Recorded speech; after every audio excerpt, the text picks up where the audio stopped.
Rev up your engines!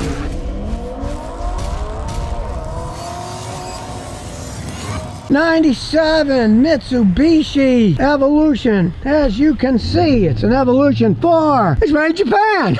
They're all made in Japan, right? You might notice the driver's seat's a little bit different than the passenger seat. This is made for zooming around. See, right-hand drive car. That's where they drive in Japan. Weird thing, you know, the British didn't conquer Japan, but they built the railroad systems, I guess, there, so they drive on the right-hand side. They're very popular cars in the United States. This one was imported from Japan, because back in the day, you couldn't get them in the United States. And this thing is 29 years old. It's almost 30 years old. So what kind of shape is it in? Well, you might be surprised. The main reason of existence for this Evolution 4 is the engine. It's a 2-liter 4. There's the turbocharger on it. This one has been modified. It's got a nice blowout valve here. And for a car that's almost 30 years old, putting out 300 horsepower, which this dyno's at, is a lot. But this Generation 4 is popular amongst a lot of people because the engine block is cast iron. It's pretty much indestructible. Now, of course, you can destroy anything if you really want to. Just drive it to red line all the time, something will blow. But these are known for not having any problems. They were sleeved down. They got cast iron sleeves in them. So they didn't really have any problems unless some fool decides to get 800 horsepower out of them. And then, of course, things tend to blow up. But they're very solid engines. That's what these things were built around, for zooming around in Japan. About zooming around in Japan, well, yes, this is a right-hand drive with a left-hand shift. Okay? It was imported into the United States, but it's not like you can't get parts for the things. A lot of parts are interchangeable with Mitsubishi models, doors, stuff like that. I mean, it's not like you got a one-off and what are you going to do when the thing breaks? No. And there are tons of aftermarket tuning things you can have done. For instance, he had this swapped out, the coil on plug. It only cost about 400 bucks. There are so many people after the Fast and Furious that want these things, that tune them. You can do radical tunes, or you can do more minor tunes like this. You can basically do all kinds of things. And believe you, the engine can take it. They're solid built engines. And this one's only got like 80-something thousand miles on it. It's in kilometers, but it changes to about 80,000 kilometers, 80,000 miles. And hey, it's still a really strong engine. That's not something you have to worry about. If you know anything about Mitsubishis, especially these older ones, they had the crappiest automatic transmissions in the world. But this is a manual transmission, right?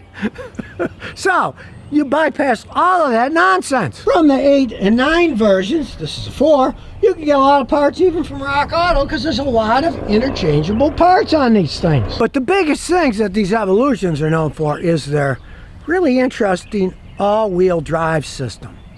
It was one of the first that would combine mechanical and electronic all-wheel drive. It can change the rear, it can change the front so it corners correctly.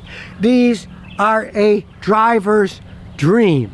These things are set up for somebody who really wants to drive. Now, some bad boys don't like them because it's harder to do burnouts, see, in the all-wheel drive system, but that's very bad for a car. This is a serious driver's car. You want to drive fast, you can drive super fast in this. Look, when you're burning rubber, your car is stupid.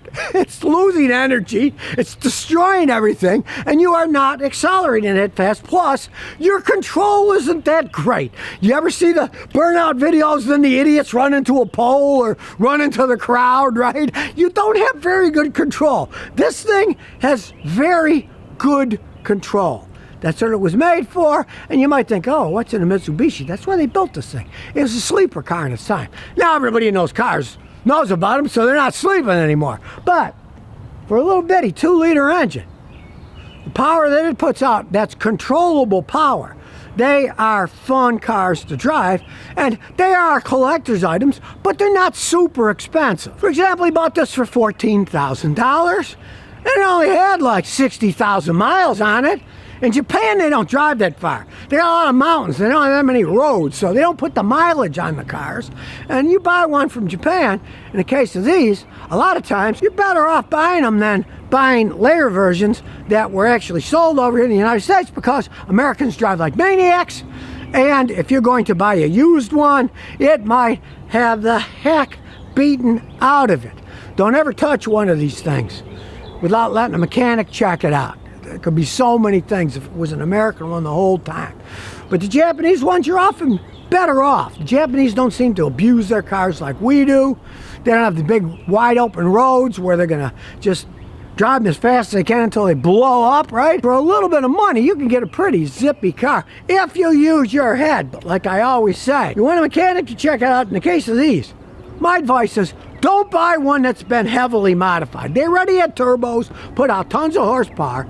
Some of these guys will build things up 700, 800 horsepower. My advice is don't buy one of those used.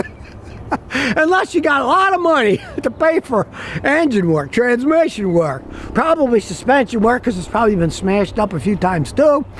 But if you can get one from Japan, this one came from Japan. He bought it from somebody who bought it from the importers from Japan, but there's plenty of them out there if you take your time and look around. Remember, the main thing you're looking at on these is the engine and the transmission.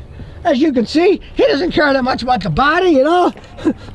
The paint's coming off the trim and stuff, but it still runs perfectly fine. You're going to get a much better deal getting one that maybe cosmetically doesn't look perfect, but mechanically is running perfect. You can always do cosmetics later if you want to. And if, like many people who buy these things, drive them like maniacs and run into things, you might just say, oh, I'm not going to bother with painting it now. I've already got smashed fenders. You'll just continue to roll down with smashed fenders. All right, take it for a spin. So here we go, starting it up. It's got a nice rumbling sound here. Now, this is a Japanese car. So it's talking to us in Japanese. I don't know what the heck it said. If anybody speaks Japanese, on the comments below, tell me what it just said. Yo, but it sure is weird. Sitting in the driver's seat and there's no steering wheel. That's over there. Oh, it's a combo, but we don't care if it rains. It does have a very good all-wheel drive system. Here we go, up Tobacco Road. We're up to the top of the hill, then we'll let her rip. And here we go.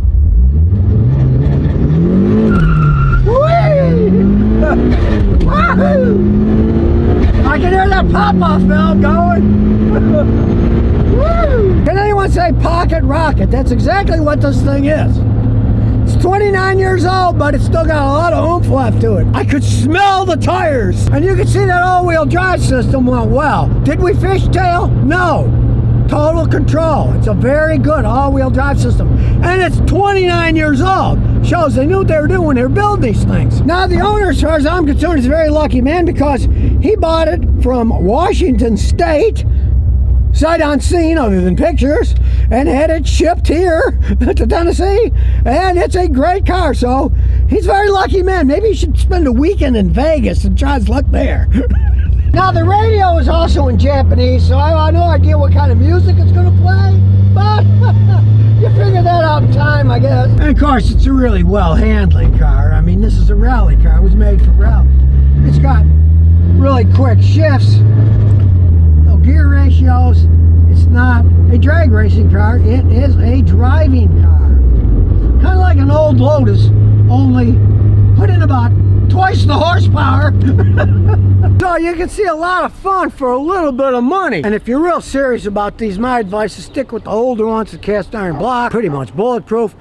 You can do mods like he did, just don't get overboard mods. Believe me, you get a car this size, it's got 300 horsepower like this. It was tested on a dyno.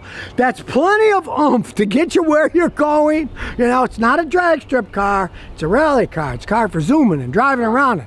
Like I said, kind of like the old Lotuses, only vastly improves in terms of the engines that are in them. So, hey, they don't make the Evolutions anymore.